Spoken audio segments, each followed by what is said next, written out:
Welcome back to a new episode of Let's Onboard, the podcast all about onboarding and AI systems. Today we have a very special episode. First of all, we're recording with a video, so I'm seeing my friend and entrepreneur, Dr. Tahereh Pazouki, who has founded Magrid Education here in Luxembourg. And I'm very happy to have her here. And thank you very much for joining today. Thank you, Sarina. Thanks for having me. It's also a pleasure for me to be here. And also excited to have a video podcast together with you. Fantastic. So, Tahereh, I will ask you a couple of questions. I will interview you regarding Magrid Education. And I'm very curious to know all about it. But maybe you want to start off with telling us and introducing us to Magrid Education. What's your mission? What's your plan? What are you doing? Yes, absolutely. Magrid, it's all about providing equal, accessible, and inclusive education for all children worldwide using technology and innovation. So my background is in computer science, and I have a Ph.D. in psychology, focusing on early childhood education. And combining the two, I created a Magrid to make sure that we are using deep tech and innovation for inclusivity in education worldwide. That sounds fantastic.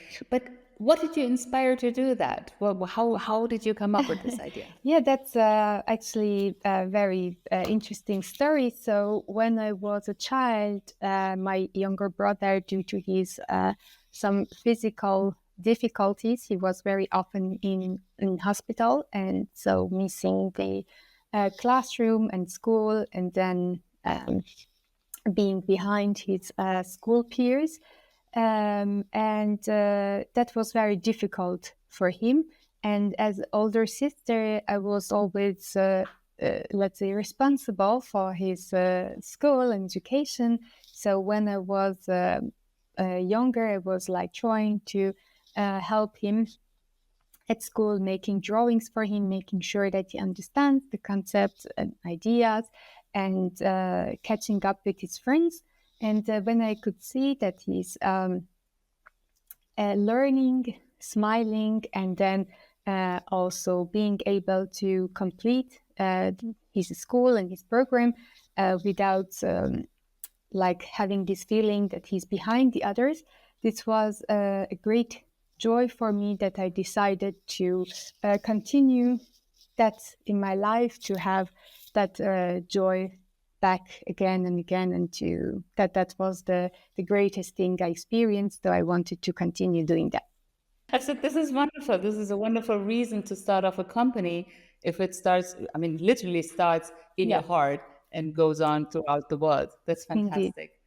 So now maybe you want to tell us of what kind of technologies does Magrid currently use to enhance learning? Yes, absolutely. So Magrid is a result of more than 6 years of research and development at university and among researchers, PhDs, professors, and postdocs, in order to identify what are the challenges in early childhood education and how we can use technologies to, remove these obstacles and provide equal learning opportunities.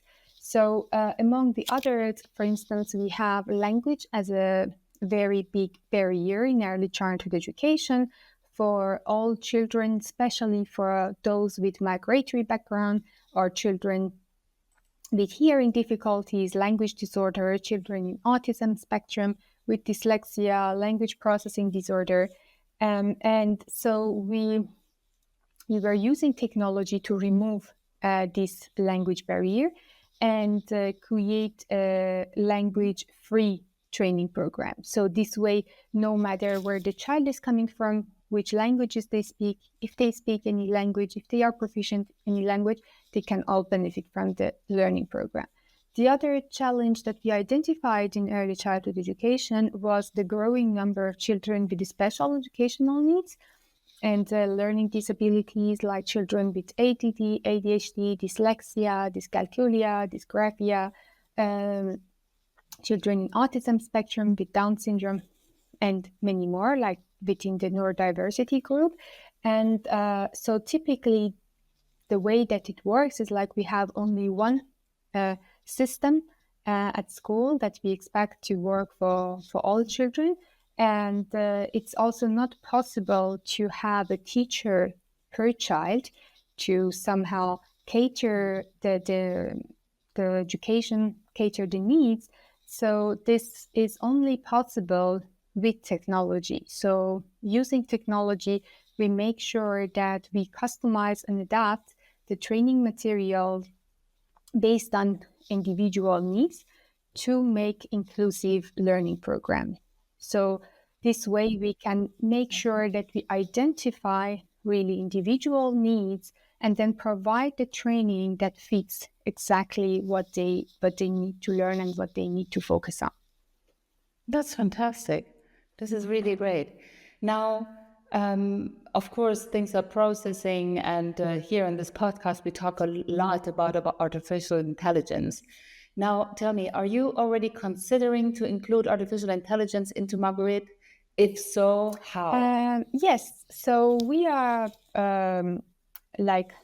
this is also interesting that, so I told you my background is in computer science, then I was doing Ph.D. in psychology.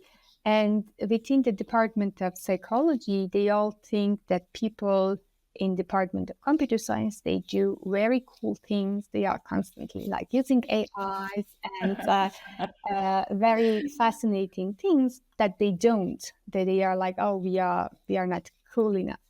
But completing my PhD in psychology, I learned that they are actually doing very similar things, but they call it differently.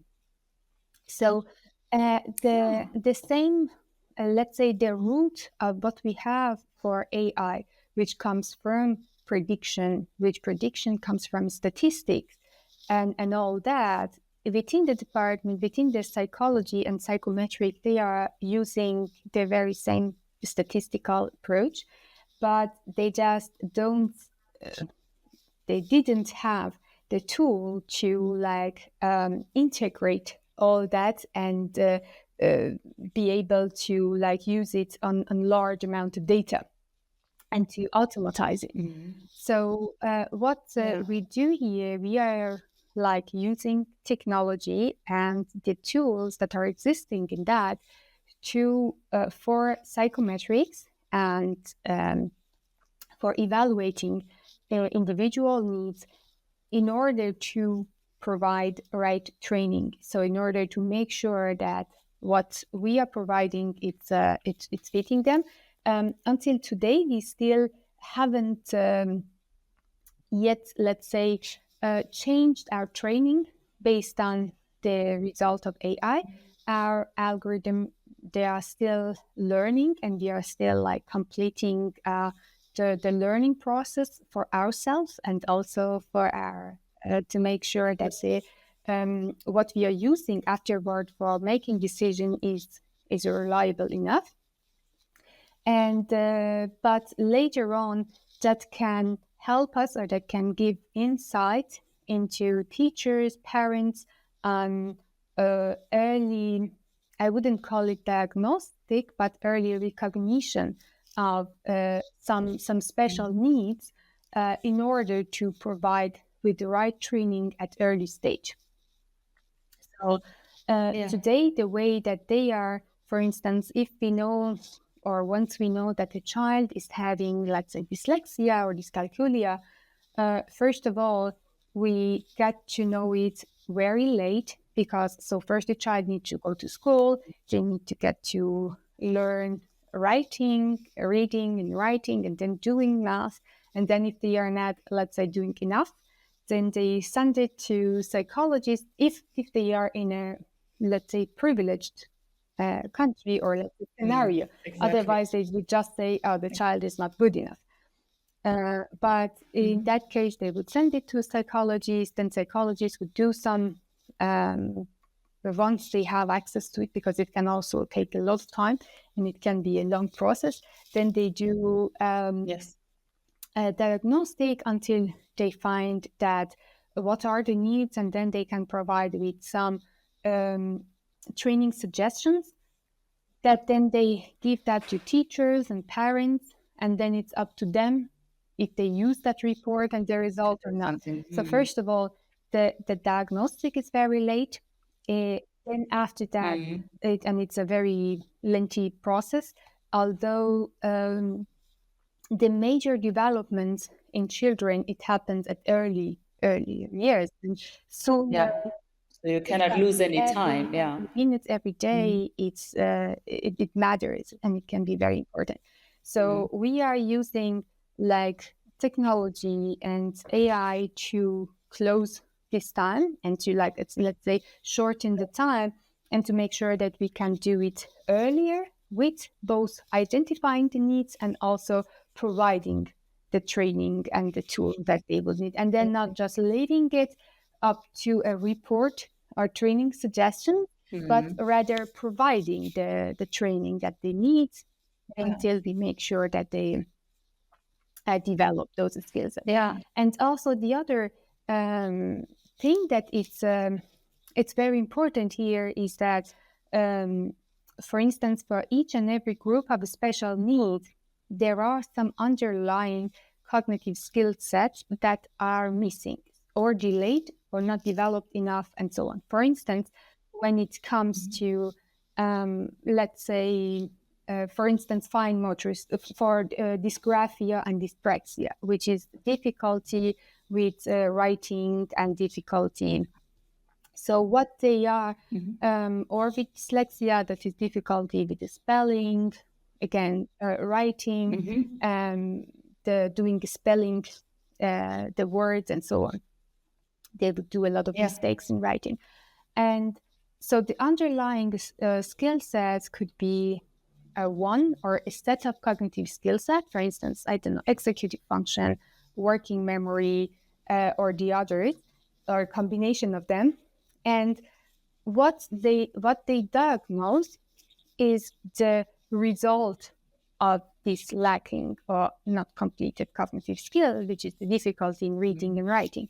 Or again, the dysgraphia and dyspraxia is like fine motor skills and so on, that is not developed completely. And the result of that, it's of course coming later on, it shows itself later. But the cause and the source we can identify very, very early, at very earlier stage. So, and then we can focus on training the cause, work on the cause rather than the result. So it's like you have, I don't know, a headache and you are taking a painkiller, or you have a headache and you identify what's causing this headache. So maybe there is an infection in the body and you just need to treat the infection rather than taking a painkiller to just reduce the pain.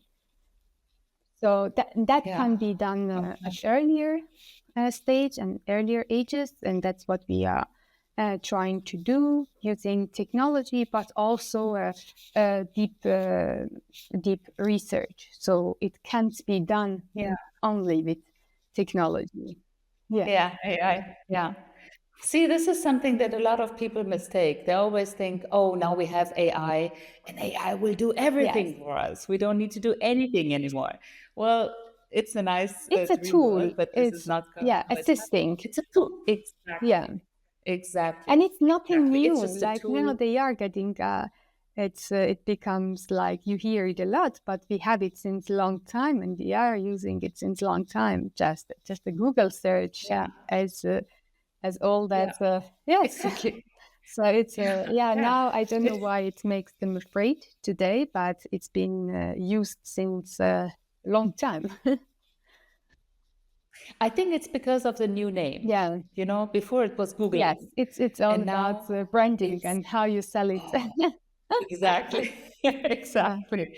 And it's an artificial intelligence. It's going to kill us. It's going to be robots who's the robot is deciding for our health. The robot is deciding for our education. Exactly. But even though, as you said, even before we were all Googling everything, and AI is nothing else but Googling, but not just reading the first page of Google, but the Yeah, whole 1,356 exactly. pages that Google can offer Yeah, in one thing in a yeah, minimum of time. I think indeed. that's the most Yeah, important thing. And the speed, I think that's what you said, is one of the indeed. biggest advantages that we have. I was just reading an article the other day that with AI, you can see breast cancer Exactly. coming up 5 years in advance just because of some cellular Yeah, changes. And I think this is so amazing of what chance we can have, what chances we can have, what doors will indeed. open it will Yeah, in the next coming up yeah. future. So I'm I'm very absolutely positive, agreeing with you. This is fantastic. and also like so far, whatever like the technology brought us, it was not putting us in danger. Let's say it was bringing Yeah, more uh, uh, yeah. support and help. Imagine like all these tools that we are having. I don't know, for detecting just the blood pressure, measuring blood pressure, or the Yeah. I don't know the result of all the tests you're getting when you go to a lab. They are all using technology. It's no more before that it would take Yeah, forever to get it. exactly. So it's definitely Yeah, great. great. Now, last time we saw each other, we were talking about how Magrid is taking over the world. Um, and you were telling me that well, you were going to Yes, Colombia, if correct. I'm not mistaken. Yeah. Yes. So when you go to all these places, and we both have a root in Iran, so I don't know if Margaret is also in Iran currently or not, or is planned to be. But of course, you speak Iranian, but I don't know how fluent you're in Yeah. Spanish and all the Yeah. other languages that you use. How do you onboard the new governments, the new Hmm. teachers that are going to use Hmm. Margaret? Do you have an onboarding system? If so, is it just Hmm. manual or speaking to others, or do you have a real system that's Hmm. taking or bringing the people closer to Yeah. Margaret? So, uh, like in terms of the product itself, given that the product is language free, it's actually a great like advantage. Perfect. So there is no need for Yeah. any translation, and it doesn't matter where the child is coming from if they are, which is the case. Like we have children using Magrid in Vietnam, and we have children using Magrid in Nepal or in Peru or Colombia, and it's the very same product. So there is no need for any translation. Fantastic. But of course, we Mhm. need to talk to teachers, to educators, to government, to do the whole process. And there, yes, there we need the language, and so part of that, of course, technology. Without that, we wouldn't have done anything. So it's supporting a lot with all the document creation that we provide to them, and also the whole onboarding that you created. So when we are creating onboarding programs, it automatically like creates it for different languages. Of course, we have then the local people that they review, so we make sure that it makes sense. Not that it's like Google Translate translation, but Going home yes, tonight. exactly. But yeah, it's not it's definitely doable, and it wouldn't have been possible without using the technology and the AI that we're having. You also use the AI It's in like the onboarding? tools that are existing, like the Okay. automatic tools. So you have Okay. for instance, on our meeting, you always have this because we are having meeting with the governments in those, for instance, countries, and the auto translation within the meeting, it's helping a lot. And Mhm. yeah, and also then for the onboarding and so on. But we usually have also people at local level that they are, let's say, controlling and checking to make sure that it's the conversation we are having, it actually makes sense, and it's what we um, yeah, mean to communicate. Okay. Now, let's look into the future. the future of Magrid, the future of education. Do you think that we are facing changes within education? First, let's talk about education in general first, and then maybe specify on Yeah. Magrid. Do you think we're facing changes regarding the procedure? I mean, you've already talked about the diagnostic, you talked about the recognition of all kinds of difficulties, but do you think the school system, or not just the school system, but the school education is going to change within the next years, month, days? Yeah. I don't know. What do you think? Is AI going to I change hope things? so, because if educational sector is very conservative sector, and the problem is, like, if you look at, for instance, the way we were communicating 100 years ago and the way we are communicating today, it's so different. The tools we were using, like the phone we were having and the phone that you're having today, but or the way we were traveling 100 years ago and the way we're traveling today. But if you look at our a typical classroom 100 years ago and today, they look very similar. They all still come to the class, sit there, teacher comes, start talking. So it didn't actually change much. But I think it can't stay like this forever. So it has to change. Otherwise, it's like the what we are doing with education is building our next generation, and they have to be able to benefit from the what is like what's existing, and to use that for promoting education, and to make sure that we are doing it in the most efficient, effective way and personal way, not like one recipe for all.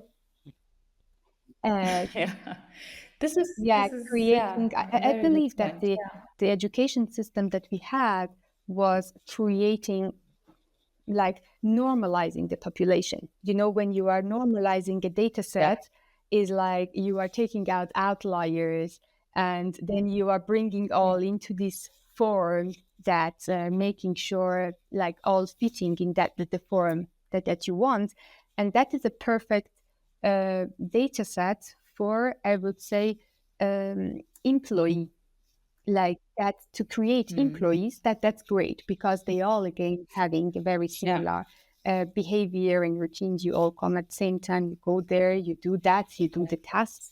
You don't need to be outlier, because that's damaging the results. And but that's not how it should be. I would say, like, those outliers are those that they are changing, like making difference. Makes a difference. And that doesn't work, and we don't want, and we cannot really afford anymore this population with high ratio of like employment. We want that they create, they build, they do creative stuff, they build new stuff. Absolutely. And that requires a different mindset, which comes from education. So absolutely. And so, for instance, when I was leaving university after I finished my PhD, when I wanted to start the company, all my colleagues, the other researchers, they were looking at me as a greedy person,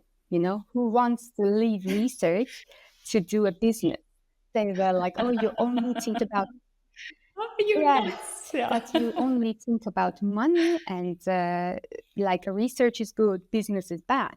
But to do research, you need money, and who is paying for that? It's just government, it's just tax money, and who's creating that? Like, someone needs to do this. We have to, like, some small country like Luxembourg, if it's not connected, if you don't go outside, if you don't have international customers, it can't work forever." So and I mean, just look how many kids you have helped already, you know, with your greedy business. I was like, you are sitting there. That's like a low risk job, and I have to like not having a salary for I don't know how many years until maybe it works. And but what I was saying is that it's about the mindset. So even the researchers, highly educated people, they still have the mindset of like being employee is good. And like, if Mm-hmm. I don't know if like our parents, get a job at government, so you have a salary insurance, you're secured, which is correct. But if Yeah, like everyone want to do exactly. that, we don't know how long we can continue this. And also big Exactly. changes, it doesn't often come from the governmental thing, because it's a slow process, and if you want to make big changes, it needs to be rapid, agile, and quick, which doesn't fit into that framework. So like, to change the mindset, you need to go back to school, and from like the next generation, which comes from the educational system at school. And yeah, if you don't change that, the mindset and the future is not going to change. And what I see as a Mm-hmm. barrier for change there, it's like, to get to children, we need to pass teachers. So whenever like we are creating, like they tell us, oh, you need, for instance, for the onboarding, like training your customer for using the tool. We never ever needed any training for children, but we always need training for teachers, because children, they start getting it very quick, and Yeah. you don't need to even, they don't even want to hear from you like how to use it. They are like, oh, don't tell me, don't tell me. Yes, I'm gonna figure it out. absolutely Yeah. fine. So Yeah. they wanna explore until they find it, but to go through teachers, it's difficult, and that's also the issue with like changing the educational system, because we have teachers there that they are like, let's say they left university, they, I don't know, they became teacher, and then they are there for 30 years. Um, in most cases never got any more training after that. So it's like doing the very same thing over and over, and they don't like any changes. So they want to Yeah. stay to do the very same thing, and they believe, they're afraid of technology. They believe it can like harm their career, harm their life, and that they are no more the professor, the source of information. So Mm-hmm. and harming their So, ego, which is actually yeah. shouldn't be the same. Like it shouldn't be this way. Like I believe if we can change their role from the let's say the source of information that sits there and talk and say everything, to more of a form of advisor and a coach that can, yes, Leader. Yeah. that leader that gives you Yes. the, makes you interested, makes you like hungry about the Yes. topic, and Absolutely. then it's Yeah. so much out there that they can use to learn and continue. Absolutely. So that's Absolutely. again is coming from a bit of changing the whole mindset. But Yeah. now, like when COVID started, they had no other choice than going after using technology. I see that from the beginning of this year, they started to change policies, and again avoiding using technologies in classroom in many countries in Europe and outside of Europe, um, which like I can imagine limiting that or controlling that or putting rules around it, but completely forbidding and avoiding it, I don't know if they can even do it, and how long they Yeah. can. It's just not preparing the children for the world. That's what Yeah. it is. And But I mean, they have it at home. exactly. When you are not like using at school, it's just like disconnecting the two words. So it's like when they go to school, it's another word, and Yeah. and they Absolutely. come. I think a lot of Yeah. responsibility comes with the parents now that have to take, which can be difficult. I Yes. mean, not every parent has the Yes. accessibility, but also not The the time, the time, the information. information, the education to do so. So Yeah. it becomes really complicated. And I think here in Luxembourg, we are very privileged because, I mean, my son is in second grade and they have a full on whiteboard with all kinds of video possibilities and they can show the web pages and they use even headphones and do a little bit of Oh, nice. iPad stuff. And my nieces, for example, they go to a school in Germany and they still use chalkboard. Oh, they use chalkboard, Yeah. you know. And Germany is the best. It's like, it's how is that oh my God. possible? It's Germany. Yeah. How can that be?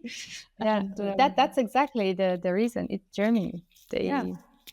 Maybe They that's don't wanna. maybe that's the reason. It's already All right. saying why. So, well, it was a pleasure to have you on my podcast. I could Thank you continue so much, talking to Sarina. you all day Yes, long because it's so likewise. interesting. And so again, thank you very much for having you here, for being my friend and joining your information with me. Absolutely.